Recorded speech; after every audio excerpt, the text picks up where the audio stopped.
Okay. Who wants to share how they went with their lessons for the week? Oh, well.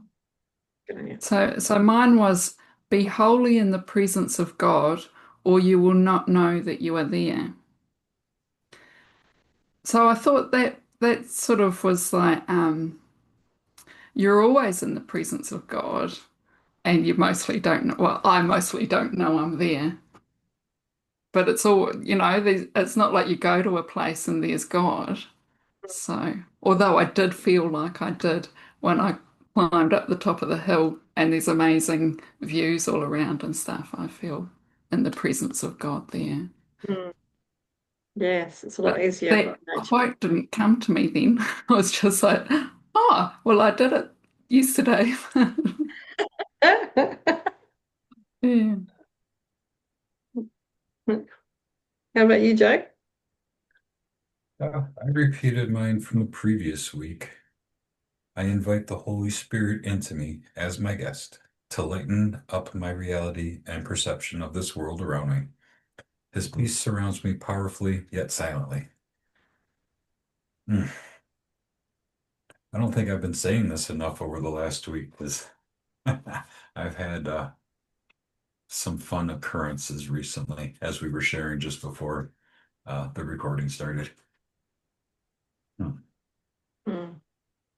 Interesting, It's a long because one. the previous week I repeated it almost daily, and Huh?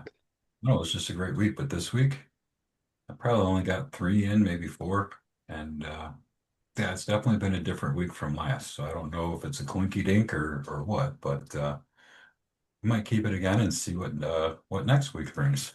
Hmm. How have you been going, Carly? Good. I recognize I'm always in the presence of the holy, but when I say that, like I've got Jessie with her leg tumor and she's had her biopsy and now we're waiting on the results. And so I'm just surrendered because as you know, we can't do anything Mm. until we get the next step. And they already told me they need to remove it, so she has to go to Sydney for an operation because they can't do it locally. And so it's just a matter of when. Hopefully not too close to Christmas Day, but Mm. waiting. Oh, poor So thing, yeah, yeah. I'm in the presence of God. God knows the plan, and I can't do anything other than the plan that's already available in the karmic cycle of Jessie's truth. She could do something. I just have to be a witness. Yeah. Yeah. Have to let go of these things. Mine was yourself does not need salvation, but your mind needs to learn what salvation is. And I kind of feel like that is the whole premise of this reading is that we actually know, our heart knows, our intuition knows, but convincing our mind takes this whole process of this massive textbook. Yeah. The, the work we need to do as we work through it. So, I know. I told my friend that I was doing this probably a year ago or something, and she's like, have you finished it yet? And I we showed her the book. No, we're this far through. have hit page 201, so it's actually where this bookmark is. Yeah. Mm.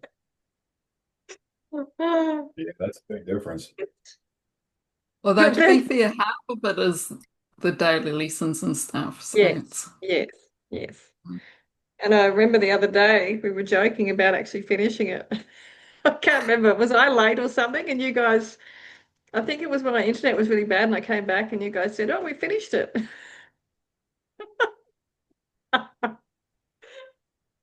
We get so sad when we're thinking about finishing. So we'll just have to start all mm. over again by then.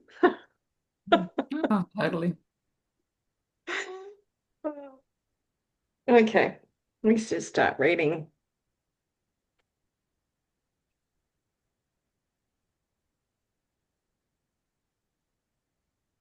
And Gary's off gallivanting around the countryside, so he can't start for us. Shall I start then? Okay. All right. We're up to number 2 of the inheritance of God's Son. Could you try to make God homeless and know that you are at home?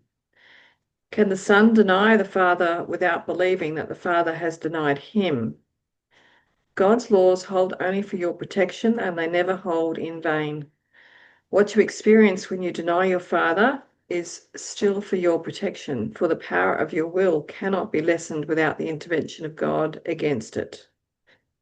And any limitation on your power is not the will of God.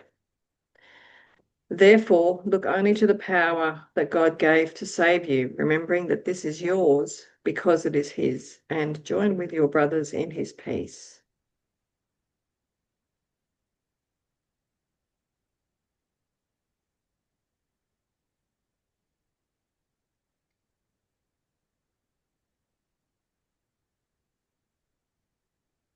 That went completely over my head. Me too, a little bit. Where's Gary when you need him? Could you try to make God homeless and know that you are at home?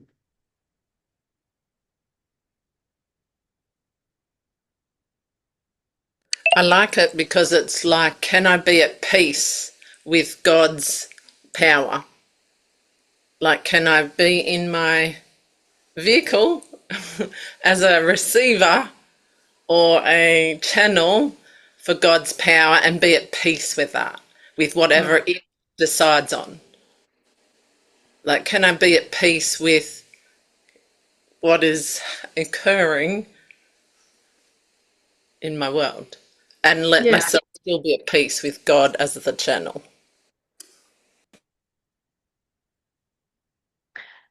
Carly, what do you think it means though? Could you try to make God homeless and know that you are at home? Is God homeless? Or I don't understand that. Yeah. Well, I was thinking of the man that's homeless. Yeah. So, say it again. Well, it starts with, could you try to make God homeless and know that you are at home?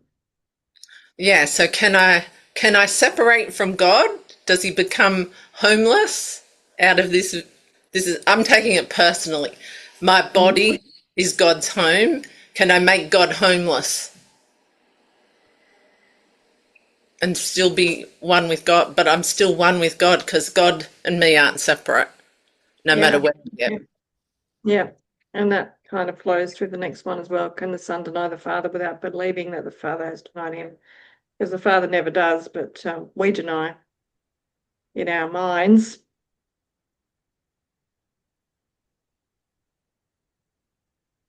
Does that help any, Coralie?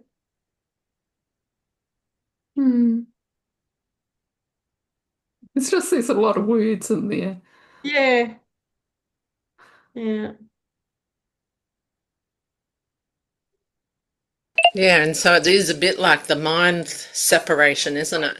Like Yep. my mindset could gravitas to I'm homeless because God's not with me, if I'm Mm. using it that way, Yeah, or Mm. I totally believe God's with me no matter what I'm witnessing with Jesse. I'm totally believing God's with Jesse. It's just our karmic debt or clearing we need to do to move her through this life, potentially as healthy as possible. But Mm. but it's still her choosing to trust in she's not homeless. God's still with her. Yeah. I had a friend died last week, end of last week, and he's the same age as me. So we actually went to school together. And that's quite freaky. He died of cancer and he ate well. He took care of himself. He was a high energy, beautiful human being. But I know from conversations I'd had with him over the years that people tend to suck him dry and um, he doesn't have any boundaries and he kind of allows that to happen. And I kind of feel when I was just, going through the grief and thinking this isn't fair because he has so much to give that he's probably given all he could give, and he was done. Wow. And he's left an incredible legacy, but he was done. And it also reminded me when my dad died, and when he had lung and bone cancer, and just to be there with him as the final breath left him, and my first feeling was that the pain's gone. Yeah.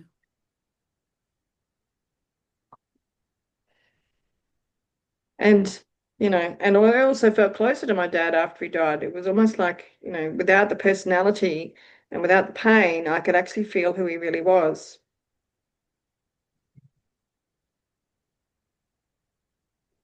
Yeah. I don't know how that relates now, but but anyway. It relates because it means like it doesn't matter what dimension we're on, God is still there. Yeah. I'm using God. I know not everyone might want that word, but the quantum field is still there. Like the essence of your holy spiritual self is still vibing in existence in the world, in like the multi-dimensional realms. Yes, that's what I was getting at. Yeah. Hmm. Shall we try and read on and see if it'll become clearer, Sure. Caroline? Yeah. Do you want to read that one? Yeah. Your peace lies in its limitlessness. Limit the peace you share, and yourself must be unknown to you. Every altar to God is part of you, because the light He created is one with Him. Would you cut off a brother from the light that is yours? Would you not do so if you realized that you can darken only your own mind? As you bring him back, so will you return. That is the law of God for the protection of the wholeness of His Son.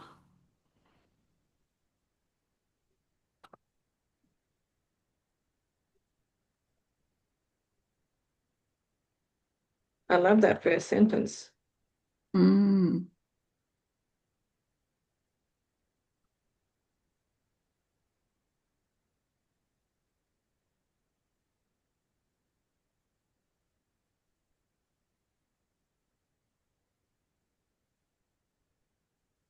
Limit love, your peace. Oh, sorry, Carla, go. I was just going to say, I love the paragraph. It's amazing. Yeah. Mm. Yeah, when they talk about the light, would you cut off a brother from the light that is yours? And it comes back to that Marianne Williamson quote, not dim your light, because I can't even remember how the rest of it went, but holding back our light doesn't serve anybody, doesn't serve us, doesn't serve our brothers and sisters. Mm. Playing small doesn't serve anybody. I'm kind of paraphrasing it now, but yeah. Yeah. Yeah, and that you wouldn't do that if you realized that you're darkening only your own mind. Mm. And so then you'd take your brother with you Mhm. because it's the law of wholeness. I got a question for you, V. Mm. Capitalized words are God, Holy Spirit. Yeah.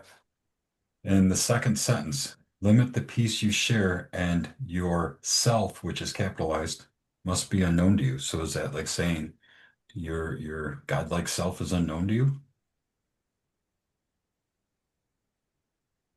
Yeah, that was my lesson from last week as well, was yourself with capital S does not need salvation, but your mind needs to learn what salvation is. No. So if you limit the peace you share, and you are hiding yourself, your true self. That's how I'm reading that.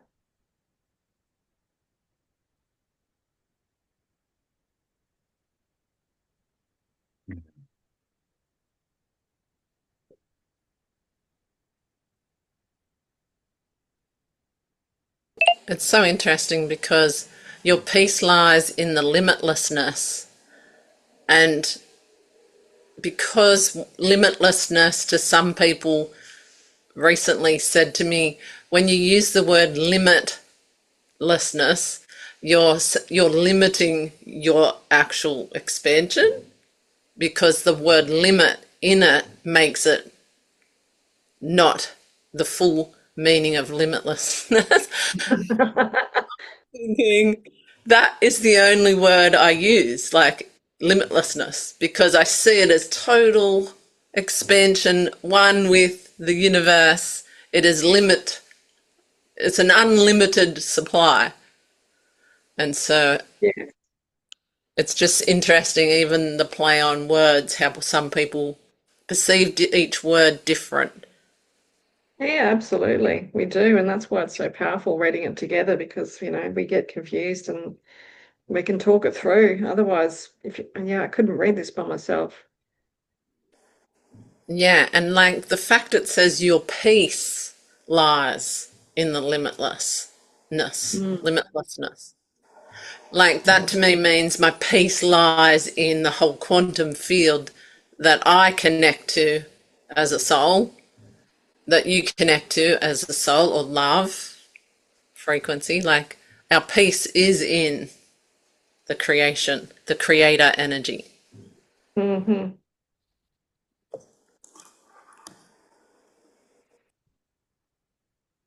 Do we need to go through that one anymore? No. Joe, are you comfortable reading number 4? Well, I mean, I've fumbled many times before. What's another try?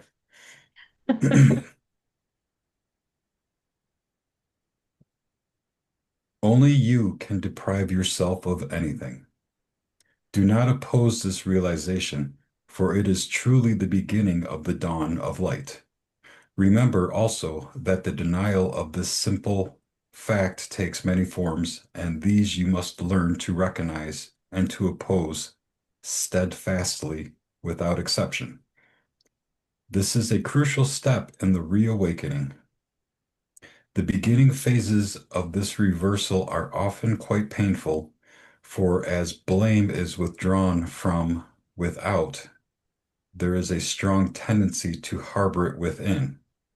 It is difficult at first to realize that this is exactly the same thing, for there is no distinction between within and without. Ooh. Oh, that's Yeah. good. And you didn't stumble once, Joe.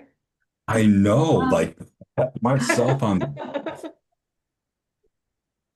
We have faith in you. I didn't even pre-read it and that came out good. Like, You are the master. Yes.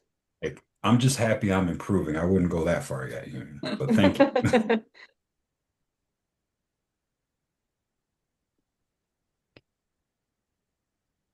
Oh goodness me, there's some good little statements in here. Only you can deprive yourself of anything.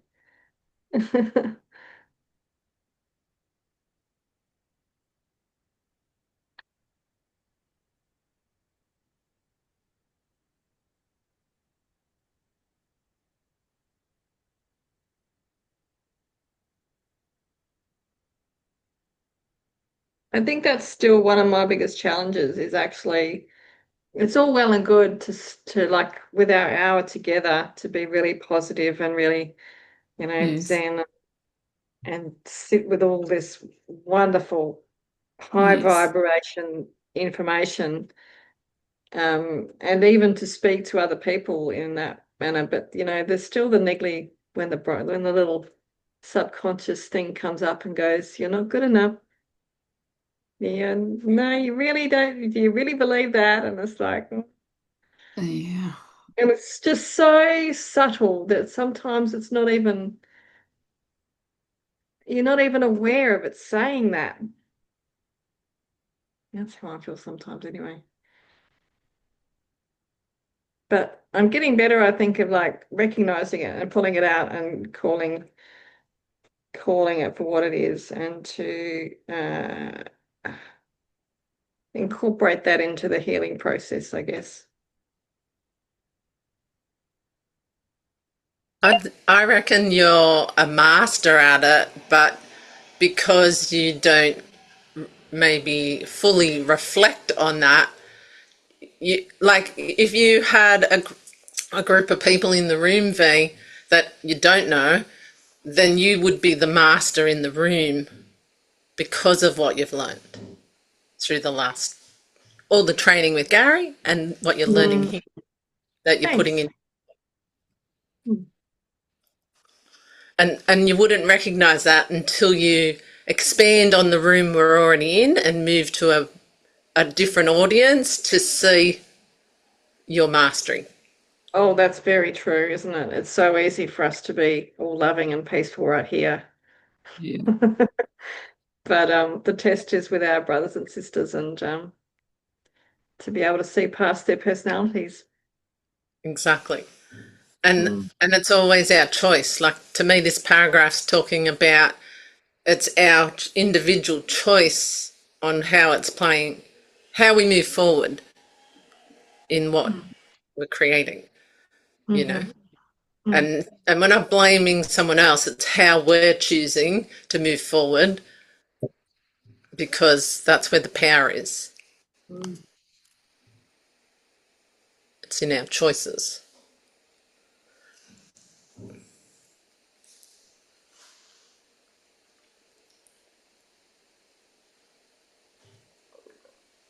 I want to type out that whole paragraph, but I won't. I will make a note in the book instead.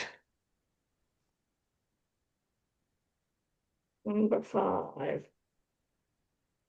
Number 4. Carly, would you like to read number 5? I can, but I'll go off camera and do it because I've got to put Okay. that up. It's very small on my phone. Hang on a minute.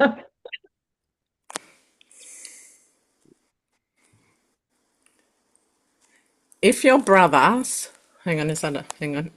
If your brothers are part of you and you blame them for your deprivation, you are blaming yourself. And you cannot blame yourself without blaming them. That is why blame must be undone, not seen elsewhere. Lay it to yourself, and you cannot know yourself, for only the ego blames at all. Self-blame is therefore ego. Identification, and as much as an ego defense as blaming others, you cannot enter God's presence if you attack his Son. When his Son lifts his voice in praise of his Creator, he will hear the voice for his Father. Yet the Creator cannot be praised without his Son, for their glory is shared and they are glorified together. Mm. Wow.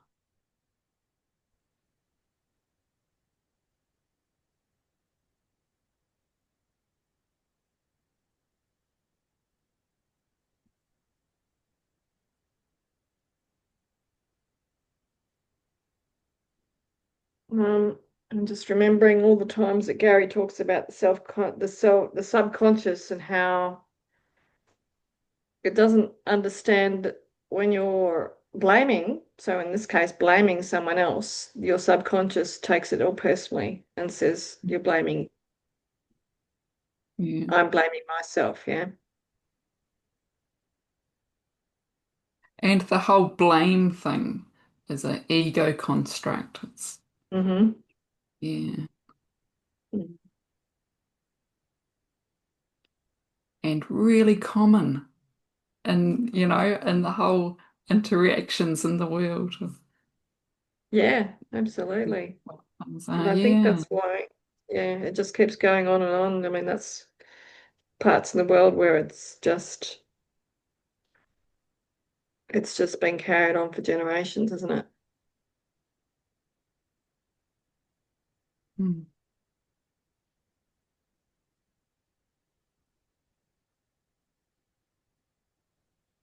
Even places where they consider themselves religious.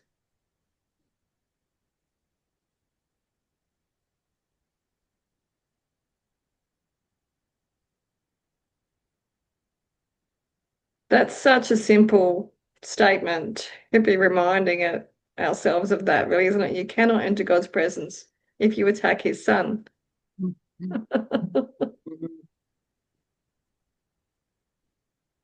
And simply, it could be blaming is the attack.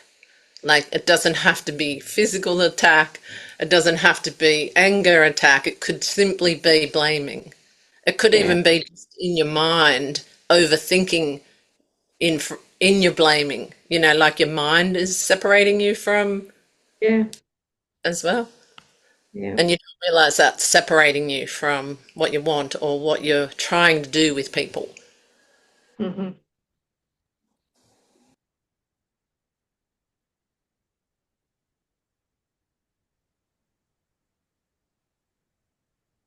And that last sentence as well, it's like the exact opposite. Yet the Creator cannot be praised without his Son. So if we praise ourselves and we love ourselves, then we're also lifting our Creator and everyone else with us. Beautiful.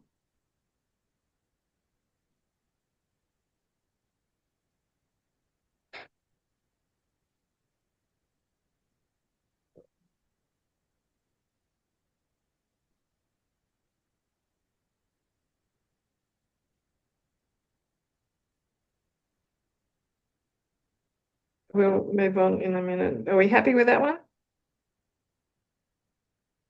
yeah. Beautiful.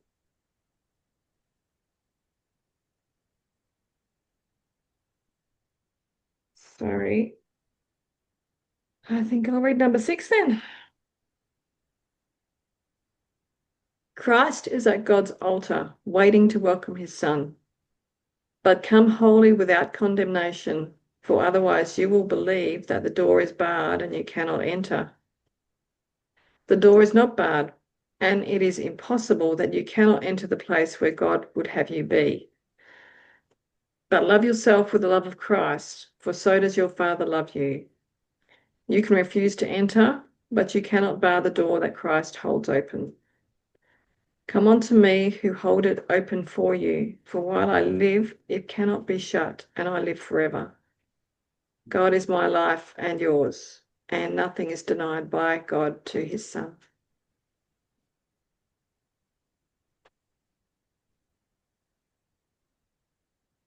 Lovely.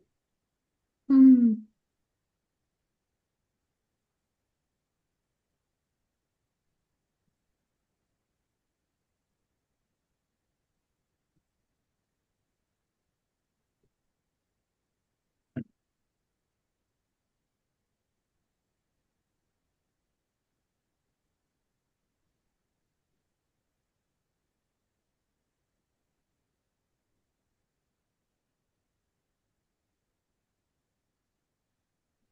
I feel like there's a lot of gems in this reading today, but I'm not sure that we need to break much up, do we?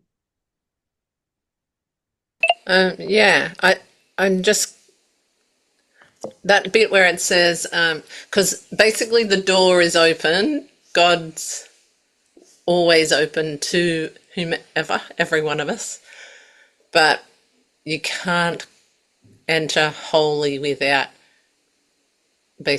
without the condemnation. Like, for otherwise, Son will believe that the door is barred.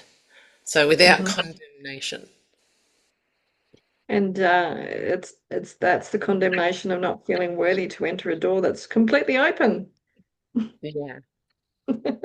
And then it's like the mindset, belief, our belief system, because Yeah. society has maybe potentially our parents or the community upbringing. A lot of people don't believe they're worthy, and we're all modeling it for each other. But in actual fact, we're all worthy. Mm.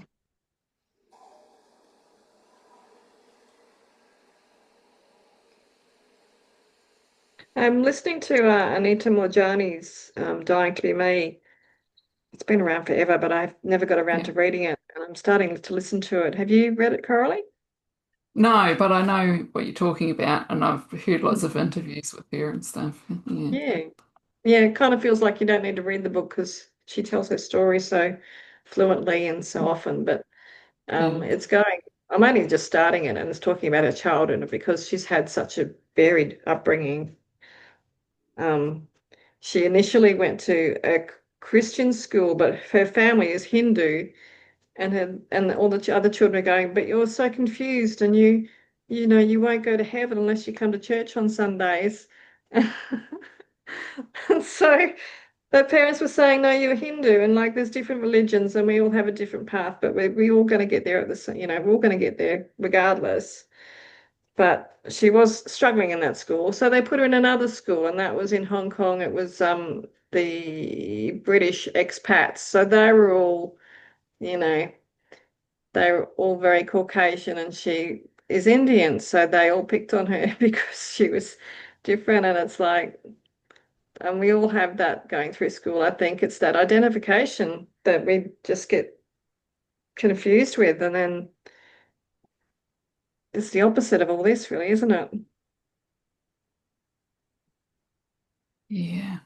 I find though that school is like opposite to most of the stuff. I just keep Yeah, thinking of, true. like Isn't that blame. interesting? In school, there's blame all the time, all over the place. Yeah, and that's really sad because that's setting our kids up for Mm. having to undo it all because, like, of Course in Miracles, Yeah. and creates this great big book. And sort of everything we've read today, it's like it's my choice on what my identity looks like in the world. But Yeah. basically, like you're saying, community and schools are teaching you've got to be this identity to fit in, and there's that confusion. But at the end of the day, God's door's open to every human being, Absolutely. but we get to choose our identity. But growing up, that wasn't a choice that our community allowed us to choose, unless Mm. our parents were sort of empowered in a loving, kind way where they allowed you to be your identity that you personally as a child knew you are. Mm. And so the Yeah. confusion starts in childhood from the modeling of society or even And I guess family. there's always going to be that as you search for who you are as you're growing up.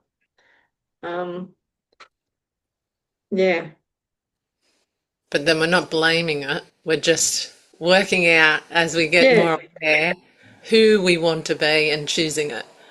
It's yeah. always a choice to choose. And I'm sure as I get through her book as well, she will come to the realization as she gets older that like um, everyone can make their own choice about this, and this is what everyone's going to have a different way of getting there. But as long as we can all love each other, we'll get there.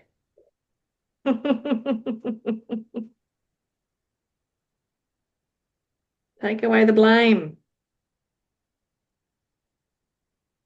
I think we've got time for at least one more, or maybe two, because it's the end of the section. Mm. Okay. Ready? Go. Yeah. Is it my turn? Yeah. Yes. Yeah. Unless someone else wants to read. It's up to you. Anyone's just dying to. At God's altar, Christ waits for the restoration of himself in you. God knows his Son as wholly blameless as himself, and he approached through the appreciation of his Son. Christ waits for your acceptance of him as yourself, and of his wholeness as yours. For Christ is the Son of God, who lives in his Creator and shines with his glory. Christ is the extension of the love and the loveliness of God, as perfect as his Creator and at peace with him. Mm.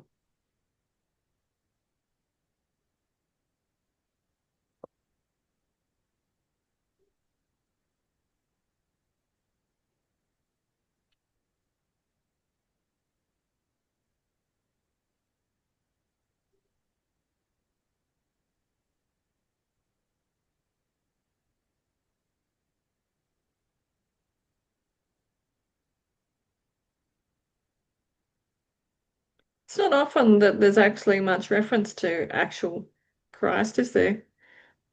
We don't read an awful lot. It's usually coming from the Holy Spirit and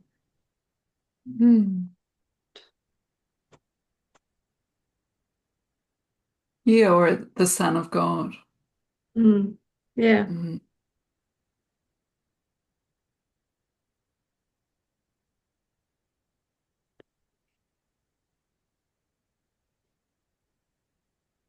I really love this whole paragraph because it's almost like it's giving you the path to your wholeness, like to the atonement, because it states the steps that are in the paragraph.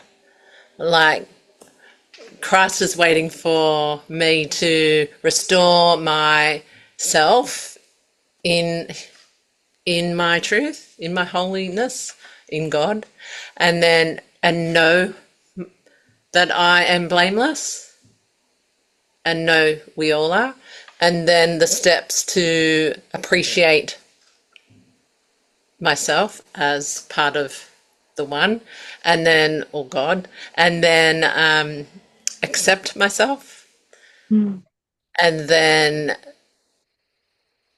be part of that wholeness and live in my creator, which is God, as in the creative nature, and share his glory to others in whatever creative nature I'm identified with on the earth. I could be a spiritual teacher, I could be a school teacher, but if I'm surrendered into myself, my whole self, when I'm teaching at school, I'm teaching from no blame. I'm teaching from self-appreciation of all of those pieces. I'm teaching from self-acceptance, but not, I don't necessarily have to teach that topic, but I'm showing up as self-accepted, self-aligned to the truth of who I really am.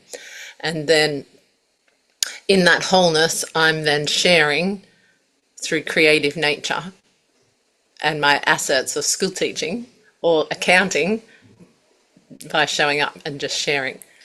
And then I become the extension of love in the present moment.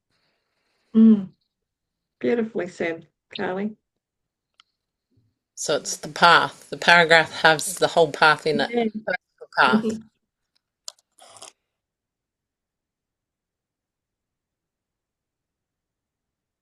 Love it.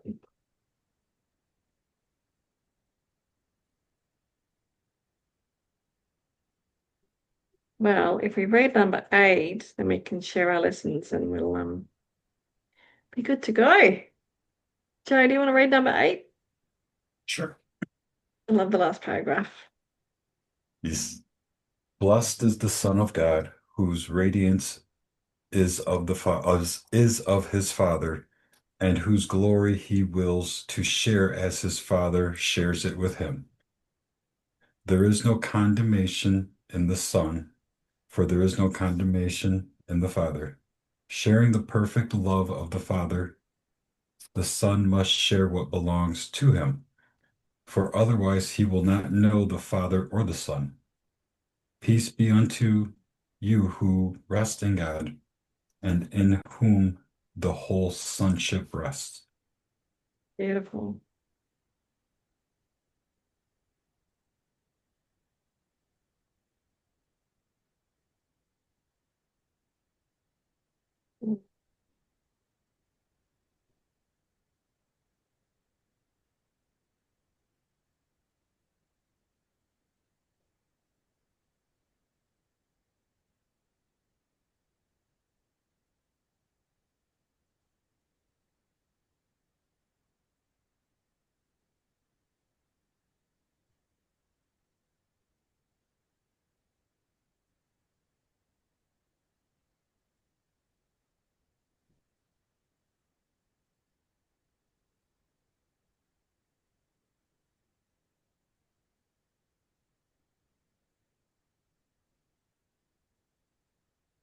I reckon I'm going to have to take that last paragraph as my lesson, actually, Yeah. because it does kind of sum up all the things.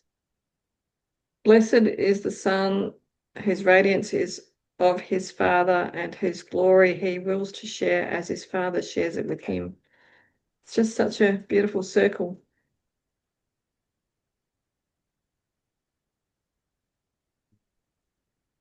He was always being moved. That's how you interpret it. Do you send out love or other stuff?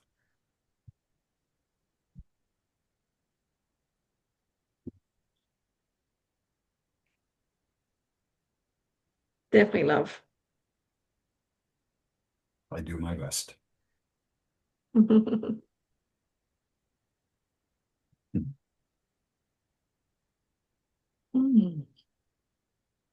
Anyone else got their lesson for the week from that?